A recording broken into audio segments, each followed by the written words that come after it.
of governor and deputy governor act, and it is very clear, by the way, wachoni the governor may. It says the governor shall appoint the deputy governor to act temporarily in his absence. Bedo governor mar kojolo sama governor onge, not the speaker. And by the way, jekaka makamugi ema ketho counties wa. I wonder why we even entertain them. Gin jok makone go bidgara manani wa winjo gik magi wacho. En kanyo mar miyo ji mor. To ok en ng'at ma opinion mare ng'ato nyalo tiyogo. Ndine machielo ka ni Trevor penji na Oduol denge ni to be owinjo ka en guilty ni ochamo msara to koti ma japuonj Charles Akuro.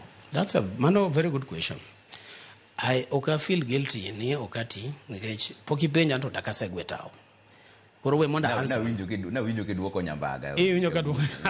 Pod ibro muno nuoye ka kidonge wach. Oduol denge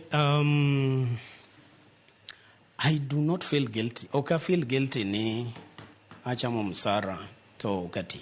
To nikech adwa tich. Kendo nachako tich motegno kabisa kendo maber kabisa Siaya County. Mandalo manatiyo Siaya 5 months matiyo Siaya contractors okne bi na manyo payments megegi e finance. Kada ni biro i office governor kada deputy governor negeno ango pesa gi e accounts gi. Nikech requisition kane waketo ni contractor X 10 million to controller of budget or approve that 10 million to kuchopo to contractor X emichulo. Sani kada mana Siaya kanyo ng'en contractors yuak kabisa kada businessmen ma Siaya yuak nikech onge pesa ma circulate Siaya County. Pesa onge to nikech kata mana contractors manyocha kopo no chul million 1, million 2, million 3 ipeyo ji udi to nikech county government okchud pending bills ni kanyo ma impossible. An kane awuok na weyo pending bills mane